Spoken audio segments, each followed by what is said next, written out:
मदरसे को मुखातिब किया, फिर यहाँ से फोन आया, मैं यहाँ आया, फिर मुझे और जलसे में जाना है। मुख्तसरन मोदी खेलेंगे फर्स्ट मैच बोलने का टाइम नहीं है। हर बार बेसिक्स हमारे मैच को खत्म कर देंगे। यहाँ के जो उम्मीदवार है उनके बारे में मुझे रास्ते में फोन आया, मैं उठाया फोन, मेरे सलीम साहब ने बोला जी ये जो चारमीनार के कैंडिडेट है लेफ्टिनेंट थे उनके ताल्लुक से कुछ बोलना चाह रहा हूँ। मैं बोला बोलिए। तो बोले आज पद यात्रा में उनको पायलट निकल गया, तो 2 दिन पहले यूरी निकल गया पंजाब में। कैसे उम्मीदवार को लाए, उसको चलना नहीं आ रहा। ये चारमीनार बैंक खा गया सो है। चारमीनार बैंक 9 करोड़ रुपए खबरस्तान के पेपर रखे, चारमीनार बैंक का फराड करके 3 महीने जेल काटा। और बहुत से फराड केसेस में अगर जीत गया तो ये चारमीनार बेच देता, चारमीनार भी नहीं रहता। और नौरता निकल के पूछते कई घंटा चारमीनार और माफीनार भेज दिया करते चारमीनार वो गलियों में। और ये पुरानी फिल्म में ब्लैक एंड व्हाइट जमाने की, बोले मैं नौजवान को टिकट दे रहा हूँ, सब मैं नौजवान को दे रहा हूँ। ये पुराना सामान निकाल के लाए जो पैजामा में हो जा रहा उसका काम।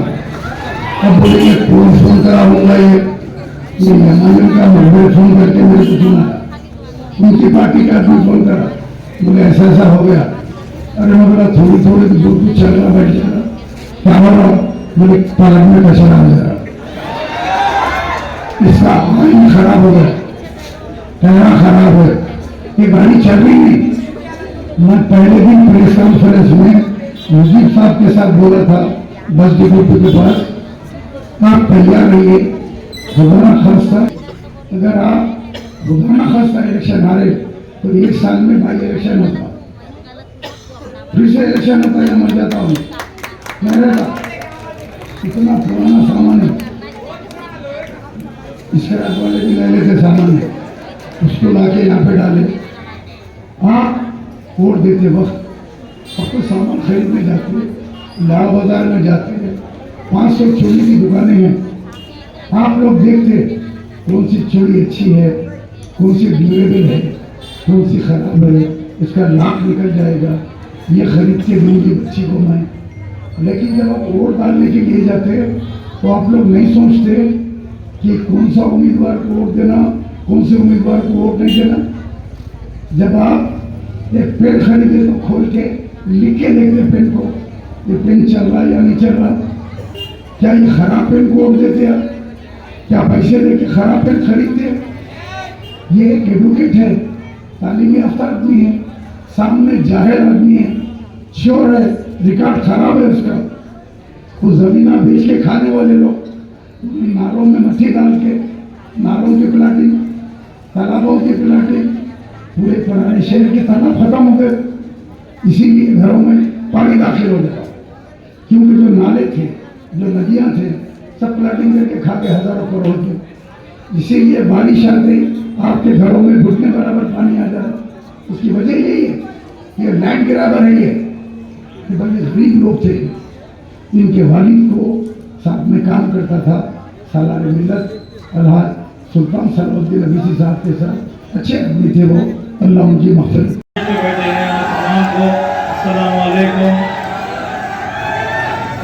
आप लोगों ने इतने सालों से एक पार्टी को वोट दिया है जो 60 साल से जो आपका इस्तेहसाल करते रही है, और आपके तमाम मसाइल 60 साल से जूं के तुम वैसे ही है। इसलिए मैं आप तमाम को आपके बीच में रोज़ाना फिरते हुए आपके मसाइल सुन चुका हूं। मैं आप तमाम से अपील करता हूं कि इतने सारे तजुर्बे के बाद एक बार कांग्रेस पार्टी को मौका दीजिए। ये कांग्रेस पार्टी सेक्युलर पार्टी है, और ये वही कांग्रेस है जो गरीबों के लिए तमाम आपके लिए एक 6 स्कीम लाई है, जो तफसील से आपने सुने हैं। मैं और आपसे ये गुजारिश करता हूँ कि 30 तारीख के दिन आप तमाम लोग कांग्रेस पार्टी को वोट देते हुए भारी अक्सरियत से मुंतखब कीजिए, ताकि मैं आपके बीच में आपके मसाइल हल करता रहूं, आपके साथ शाना बशाना रहूं और आपकी खिदमत करता रहूं। इसके लिए मैं आप तमाम से अपील करता हूं कि आप लोग अब ये मसाइल जो ऑलरेडी बीआरएस, बीजेपी और एमआईएम के हैं, जो एक सेकुलर पार्टी का नाम देते हैं, ये सेकुलर पार्टी उस्मानिया यूनिवर्सिटी से जो ऐन का निशान था उसको निकाल दी और पब्लिक सर्विस कमीशन में से एक मुस्लिम नुमाइंदा होता था उसको भी निकाल दी और कई ऐसे मसाइल हैं। एक उस्मानिया कई यूनिवर्सिटीज में वाइस चांसलर का तकर्रुर किया लेकिन एक भी मुस्लिम नुमाइंदे को मुकाम नहीं दिया और ऐसे कई मसाइल हैं जो तंग नजरी का इजहार करते हैं बीआरएस का, लेकिन इसके बावजूद भी एमआईएम बीआरएस को सेकुलर पार्टी कहती है। ये इनके रवैये से, असदुद्दीन के रवैये से, असदुद्दीन के किरदार से ये सब सोचिए कि आप ये अगर सेकुलर है तो ये क्या है।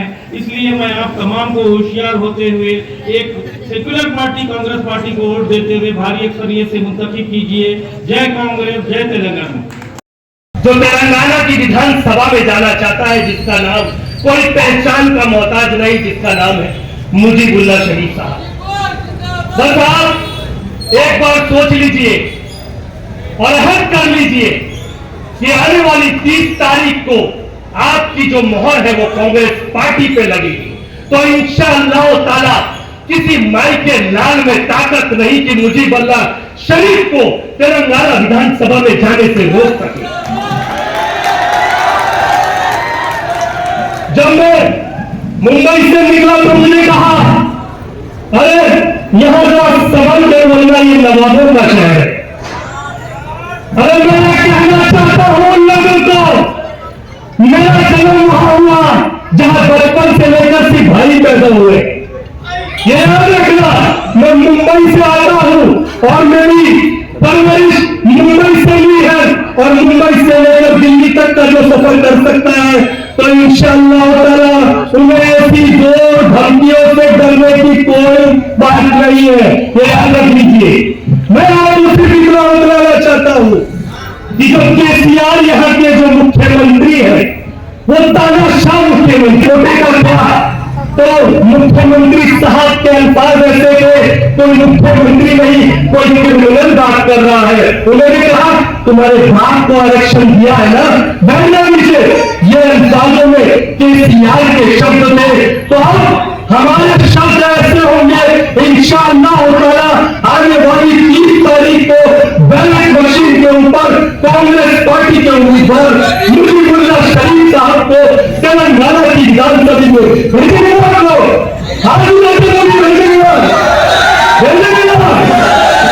डरने की कोई बात नहीं। एक बार याद रख लीजिए, एक बार मुसलमान कोई खतरे में नहीं, ना हिंदू खतरे में है।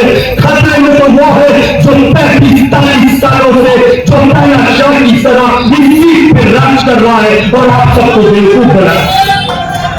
यह आपको सोचना पड़ेगा। आप सिर्फ उससे इतना पूछो कि एक एमएलए को कितना फंड दिया जाता है उसकी कॉन्स्टिट्यूएंसी के लिए, कितना फंड, क्या आज तक वो फंड आपके पास आया? आपके बच्चों को मिला? आपके बच्चों को एजुकेशन को मिला? तो फिर क्या मिला? अरे कब तक हिंदू मुसलमान के नाम पर बेवकूफ बनाते रहोगे जनता को? अरे जनता जनार्दन है और जनता चाहेगी तो अपने फोटो से ऐसे हुक्मरानों की सीटों को उखाड़ देगी इंशाअल्लाह। बस ये सोच लेना है, मेरी बात है, अपने हुकूक को पहचानो। याद रखो, आपको पता है तेलंगाना में 18,000 आंगनवाड़ी महिलाएं काम करती है। आंगनवाड़ी महिलाएं जो एजुकेशन के लिए इस गवर्नमेंट के जो स्कूल है वहां पर काम करती है। ये केसीआर जो आप लोग झूठ बोलते हैं कि हमने महिलाओं के ऊपर ये मुद्दे दे दिए, ये फंड दे दिए, अरे शर्म अफसोस की बात है। आंगनवाड़ी स्कूलों में टॉयलेट नहीं है, टॉयलेट के नाम पर भी स्कैम किया जा रहा है। केसीआर का बेटा खुद कहता है कि हाँ टॉयलेट की की हालत दर से बदतर है। अरे खुद के घर में खुद है और तुम तेलंगाना पे राज करने चले। आने वाले 2 दिन की प्रशांत किशोर की रिपोर्ट बता रही है कि ये लहर सिर्फ 4 विभाग में नहीं, तेलंगाना की विधानसभा में कांग्रेस अपना परचम लहराने जा रही है। तो इंशाअल्लाह कांग्रेस को जिताइए, अपने हक की बात कीजिए।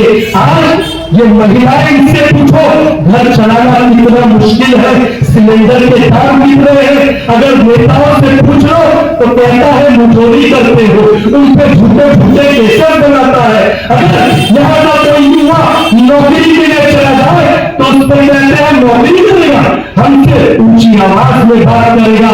अरे वो हमेशा तुम्हें ये सब चीजों से वंचित रखकर सिर्फ तुम्हें गुलाम बनाने की ये साजिश है। ये याद रख लो, है मेरे मुसलमानों, है मेरे भारत के वासियों, इस हिंदुस्तान में हमारे बाप दादाओं ने भूल दिया है। इस हिंदुस्तान में हमारे बाप दादाओं ने उन अंग्रेजों को जब खदेड़े में भगा दिया तो तुम कौन सी खेल की दुनिया में भाई है भरने की जरूरत है। इंशाअल्लाह ताला 30 तारीख को मुजीबुल्लाह शरीफ साहब को ये आप कसम खाई है, मैं भी घर में शरीफ, तुम भी घर में शरीफ। इंशाअल्लाह ताला 30 तारीख को मुजीबुल्लाह शरीफ साहब को तेलंगाना की विधानसभा में भेजेंगे ना, कीजिए और इंशाअल्लाह ताला एक बात याद रख लीजिए। जी सब जानते हैं, आवाज दो जी, जानते हो तो आवाज दो। मॉर्निंग में अगर आपकी एक वीडियो आएगी तो इवनिंग होते होते आपकी पार्ट भी जो है ना बना दी जाती है। इतना डरी हुई पब्लिक, क्या आप गरीब मुसलमान नहीं है? क्या मुसलमान नहीं है? तो इसका सबूत अगर देना होगा तो आप लोगों को डरने और घबराने की जरूरत नहीं है। आपका अपना एक कीमती वोट कांग्रेस के हक में दीजिए।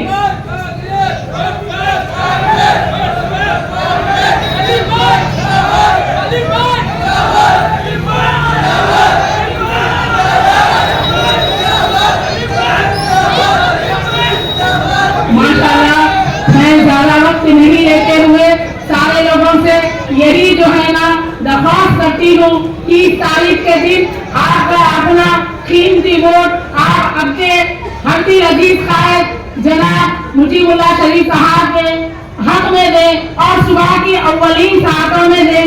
बस मैं 2 जुमले बोल के आपसे रुखसत देना चाहती हूँ। आप लोग भी मेरी आवाज में आवाज मिलाएं।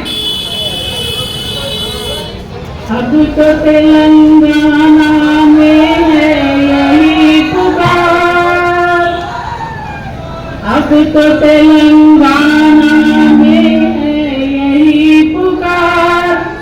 बार बार केसीआर, अब के तेलंगाना में है यही पुकार। बार बार केसीआर, बाय बाय असदुद्दीन। बंद करो झूठ का ये अपना कारोबार, बंद करो झूठ का ये अपना कारोबार। Bye bye KCR, bye bye KCR. देखिए भाई, अगर जब तक आप लोग हाथ उठा के बाय बाय नहीं बोलेंगे मैं डाइस से हटने वाली नहीं हूँ। सही है ना भाई बात? आप लोग जवाब दिए तो समझती हूँ मैं कि आप लोग बात शऊर जो है ना सामाइन है, अदरवाइज मेरे समझ में आ रहा कि आप लोग बेजार हो गए।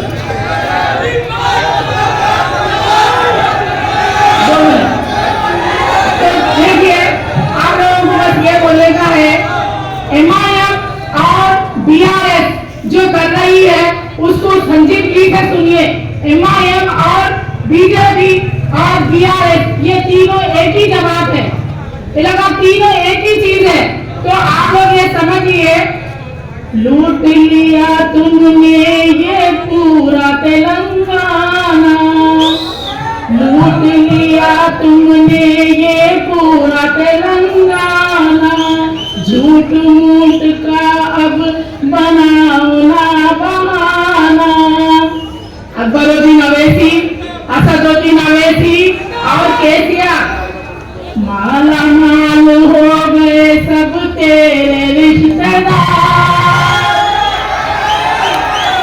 मैं बड़ी जिम्मेदारी से ये तीनों का नाम यहाँ पे ले रही हूँ, बड़ी जिम्मेदारी से ये तीनों का नाम ले रही हूँ।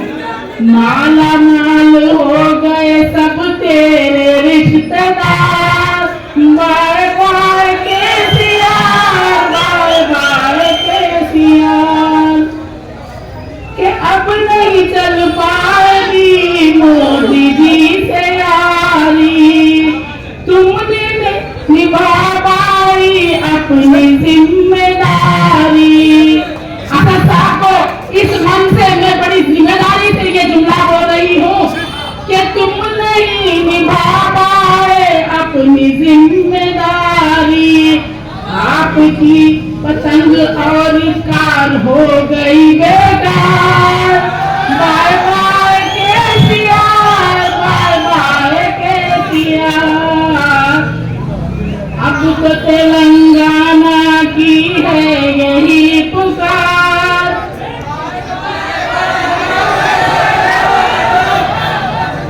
शुक्रिया, जज़ाकल्लाह जो आप लोगों ने मुझे सुना।